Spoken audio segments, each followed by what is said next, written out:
Halo semuanya, Assalamualaikum warahmatullahi wabarakatuh. Terima kasih untuk kalian yang sudah klik video ini. Pada kesempatan kali ini, saya mau coba share ya, sesuai dengan janji saya kemarin ya, pada Kak Rian ya. Saya mau jawab pertanyaannya ya sekaligus ya. Halo Kak Rian, pertanyaannya seperti ini. Apa sih efeknya ketika kita kurang tidur? Ya, kurang lebih pertanyaannya seperti itu. Ini saya jawab berdasarkan pengalaman saya saja ya teman-teman. Ini yang pertama yang saya rasakan ketika saya kesulitan untuk tidur ya, pasti ada efeknya ya. Nah, ketika bangun tidur, saya merasakan kepala ini kelayangan ya, pusing ya, kayak muter kayak gitu ya. Jalan juga kayak goyang, sempoyongan seperti itu ya. Nah, kemudian yang saya rasa di belakang kepala saya ini, saya merasa ya sakit di ujung sini, sakit sekali ya teman-teman. Ya kalau orang bilang, banyak ya yang bilang, mungkin kalau yang nggak tahu ada yang bilang, oh kena kolesterol, kena darah tinggi, kena apalah gitu. Padahal ketika dicek enggak teman-teman, itu normal ya. Karena saya tuh memang benar-benar mungkin anxiety tinggi, istirahat kurang ya, pikiran cemas, ketakutan, ya mungkin berefek ke situ ya. Tuh saya tanyakan juga ke dokter ya. Nah kemudian saya merasa ya, semua otot ya, dari ujung kepala sampai ujung kaki itu terasa tegang ya, kayak gimana ya, kayak takut atau gimana ya, pokoknya tegang aja teman-teman. Ya seperti ini ya, seperti contohnya nih, ketika kita dalam, misal kita nih mau tidur nih, kita mau tidur kan itu ada batas di ambang batas bawah sadar kita ya, alam bawah sadar itu ya. Baru aja misal 1 detik atau 2 detik kayak kita tuh kok giat kayak gitu, tegang kayak gitu lah. Semuanya berasa kaku ya, dari ujung kaki sampai ujung kepala tuh aneh. Dulu saya merasa seperti itu ya, karena saya belum tahu ini kenapa ya, sampai saya merasa kok hidup saya tuh cuman ada dalam pikiran ya, gak kayak hidup di alam nyata seperti itu ya. Mungkin itu karena efek anxiety yang tinggi ya, berpikiran yang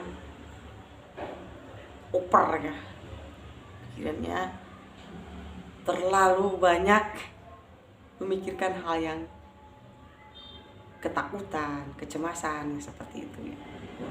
Nah kemudian yang saya rasa juga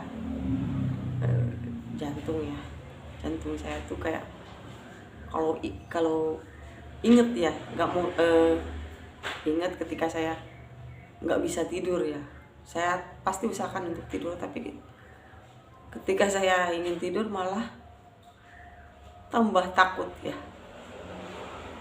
seperti jantung ini seperti debar-debar ya, kayak jatuh cinta ya, kayak jatuh cinta kayak gitu ya. Seneng ya, bukan ya, bercanda teman-teman, kayak ya kayak deg-degan aja gitu jantung itu. Nah seharusnya yang kita lakukan itu, kita jangan panik, jangan cemas. Kalau kita merasakan lebih tenang, otot yang kerasa tegang, kaku itu ya, dari ujung kepala sampai ujung kaki, kalau kita tenang, rileks, otomatis ya di hati juga kita sudahlah, pasrah dulu, sampai seperti itu. Semakin kita merasa ya masa bodoh, udahlah, seperti itu ya, semakin lemes lagi ya. isi otot-otot yang kaku, yang tegang kayak gitu. Kadang berasa kayak di kepala ini, wah ini kok saya kayak aneh, takut gila seperti itu. Padahal itu cuman pikiran kita teman-teman, nggak ada tuh yang aneh-aneh sebenarnya dalam diri kita itu. Kita tuh hanya kena anxiety ya. Sebenarnya kalau masalah GERD itu kadang kalau kitanya kepikirannya ya, pikirannya terjaga ya, pikirannya bebas, cuek, nggak takut ya, nggak takut mikirin penyakit ya, takut penyakit ini itu, sebenarnya lebih cepat sih sembuhnya. Tetapi kalau misalkan ketika anxiety tinggi, memang kayak berputar-putar di situ-situ aja ya teman-teman. Kalau pikirannya kacau, lambung kacau. Kalau lambung kacau, pikiran kacau lagi lah. Seperti itulah. Makanya dengan kita bisa mengelola pola pikir kita itu supaya lebih cepat ya untuk sembuh ya. Karena pikiranmu menentukan kesembuhanmu. Pikiranmu menentukan kesembuhanmu. Jika pikiran kita sukses ya, sukses seperti ini maksudnya, enggak mikirin terus penyakit, udah masa bodoh, makan udah bodoh amat gitu ya, udah makan udah, maksudnya makan udah nggak ngerasain ini ya, takut kayak gimana. Yang penting pikiran kita ya, selalu afirmasi diri ya. Menurut saya itu sih teman-teman, pikiranmu adalah kesembuhanmu ditentukan oleh pikiranmu. Mungkin filosofi itu yang membuat saya lebih cepat sembuh ya.